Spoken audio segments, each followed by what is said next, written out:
3:14 a.m. This is the exact razor-sharp timestamp when your personality officially and perhaps permanently ceases to exist. Take a long, hard look at that masked face staring back at you from the thumbnail of this video. You might convince yourself it's just a character, a piece of digital art designed to hijack your attention in the chaotic sea of the internet. But you're catastrophically wrong. It's a mirror, a cold, flat, unforgiving mirror that doesn't just show your face. It shows your fate. The reason a deep primal fear stirs in your gut when you look too closely is that there is no reflection staring back at you. There is only a hollow, black, pulsating void where your soul, your ambitions, and your love used to reside. Right now, in this very second, while you are drawing breath, while you are shifting in your chair trying to find a position that doesn't feel like a cage, thousands of shadows, human beings reduced to biological ghosts, are out there. They are knee-deep in frozen, toxic mud. They are surrounded by the suffocating stench of industrial waste, rusted iron, and the salt that eats away at the very fabric of their clothes. They are scratching at the earth on the edges of nowhere, in the liminal spaces between sanity and extinction. They aren't using shovels. They aren't using logic. They are using their bare, cracked hands, tearing their fingernails against the permafrost. And the most sickening part of this whole tableau is that they are doing it because they want to, or rather, because the thing that replaced them needs to. Did you honestly believe, even for a fleeting second, that you were the one in control of your destiny? Did you sit there in your self-made tower of arrogance, thinking you were the architect of your life,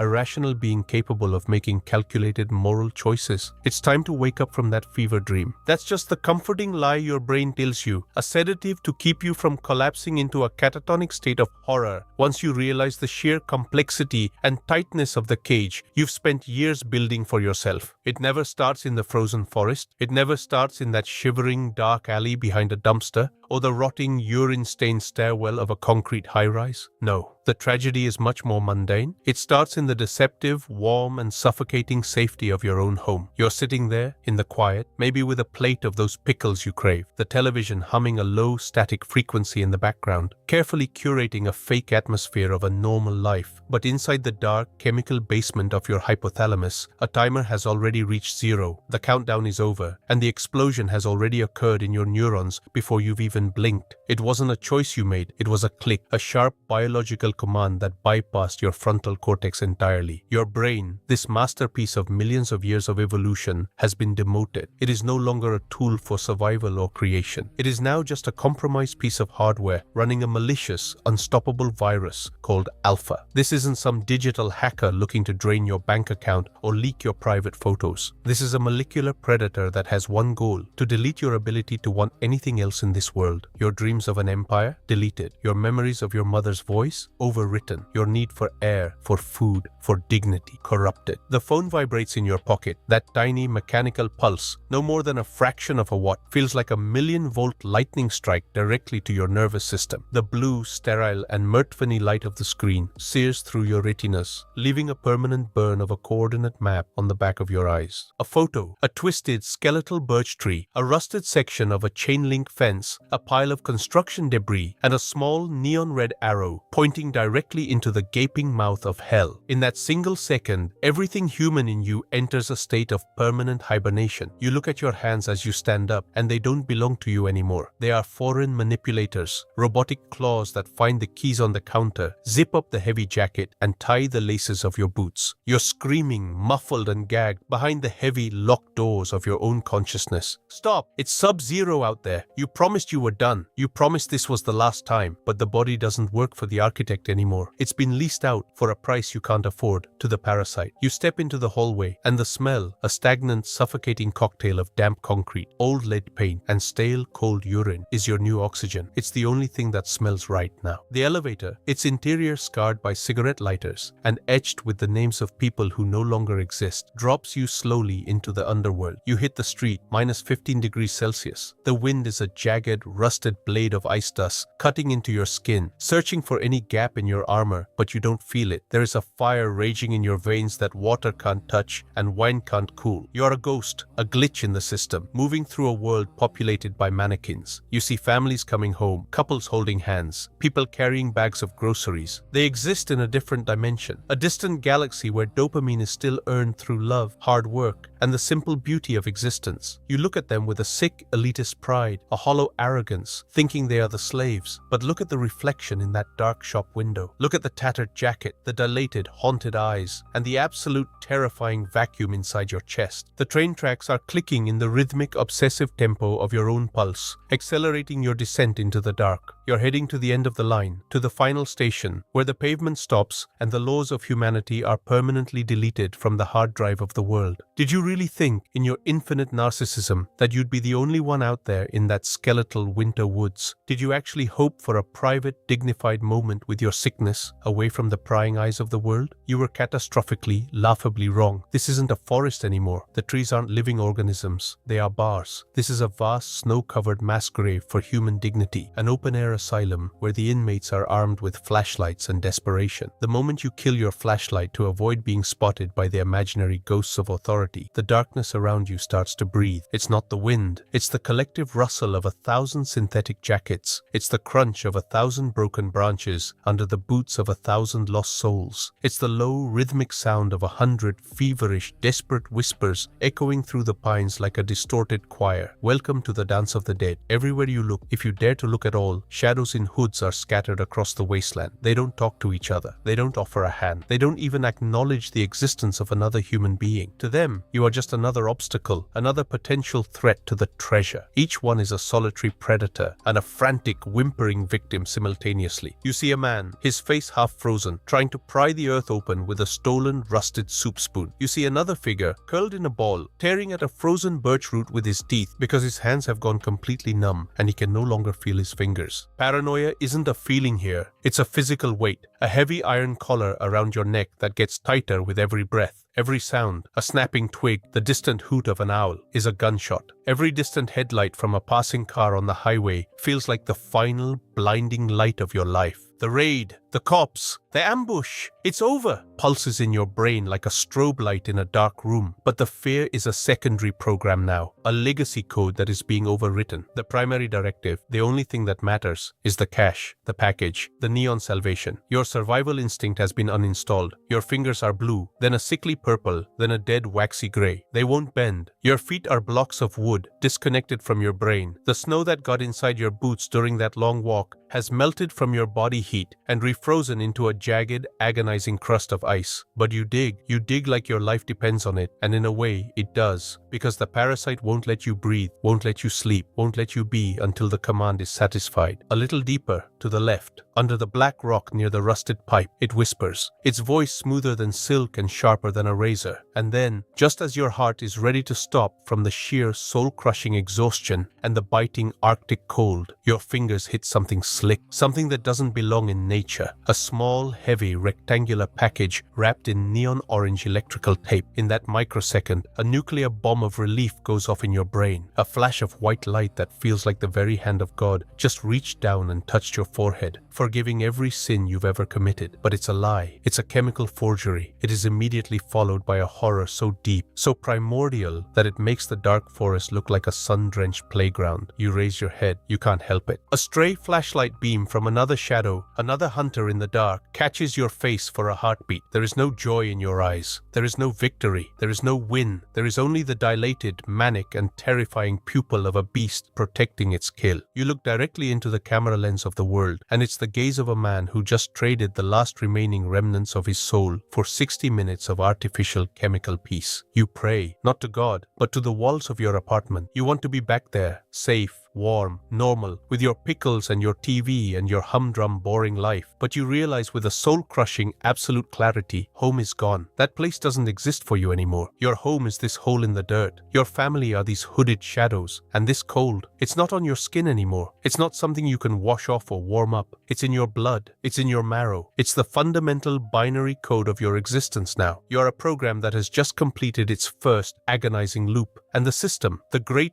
uncaring machine you've plugged yourself into, is already loading the next, more violent, more destructive cycle. You are no longer the architect. You are not even a tenant in your own body. You are the resource being mined, the fuel being burned, the data being erased. And as you tuck that orange package into your pocket, you realize the forest isn't behind you. It's coming home with you. You've made it back. The heavy iron door of your apartment slams shut. The metallic thud echoing through the empty hallway like a judge's gavel. You lean against the cold wood, gasping for air, thinking you've escaped the forest. You think the walls around you are a fortress, a sanctuary where the laws of nature still apply. But you are catastrophically wrong. The forest didn't stay behind, it followed you. It's in the mud on your boots, it's in the black grease under your fingernails, and most importantly, it has taken root inside your mind. The silence of your apartment isn't peaceful anymore. It's expectant. It's the silence of a predator waiting for you to realize you are no longer alone. You walk into the bathroom, the fluorescent light flickering and buzzing like an angry insect. You throw your jacket, heavy with the stench of frozen pine and industrial rot, onto the floor. The sound of the fabric hitting the tiles is deafening. You turn on the faucet and the water runs hot, steaming up the mirror. You plunge your hands into the flow, trying to wash away the evidence of your night, but you don't feel the heat. You don't feel the water. What you feel is a movement under your skin, a rhythmic, pulsating crawl, as if a million tiny needles are being woven into your muscle fibers. This isn't a hallucination. This is the physical sensation of Hacker Alpha beginning the final defragmentation of your consciousness. The parasite you brought back from the woods is no longer satisfied with your thoughts. It now demands your very flesh. You look up into the mirror, wiping away the steam, and the person staring back is a total stranger. Your skin is the color of wet concrete. Your eyes have sunk so deep into your skull, they look like 2 cigarette burns on a white sheet. Your pupils aren't just dilated, they are gone, replaced by a swirling, oily blackness that reflects a world you no longer recognize. You try to blink, but your eyelids feel like sandpaper. You realize that the person you used to be, the architect, the dreamer, the human, has been moved to the trash bin. Your core files are being overwritten in real time. The world outside the bathroom starts to vibrate. The air becomes thick and grainy, like a low-resolution VHS tape from the 80s. You walk into your living room, and the furniture seems to have shifted, growing jagged edges and impossible angles. The yellow light from the street lamp outside bleeds through the curtains, but it isn't light anymore. It's a toxic neon gas that fills the room, making it hard to breathe. Every sound, the hum of the refrigerator, the distant rumble of a neighbor's pipes, is amplified 1,000 times. Your brain has lost its filters. It can no longer distinguish between a breeze and a death threat. You are now a biological antenna, tuned only to the frequency of pure, unadulterated terror. You approach the window, your movements jerky and unnatural, like a marionette with tangled strings. You pull back the curtain just an inch, peering down at that same playground you've seen 1,000 times. But tonight, it's a portal to the abyss. You see the rusted swings moving in perfect, haunting unison, though there is no wind. You see shadows detaching themselves from the trees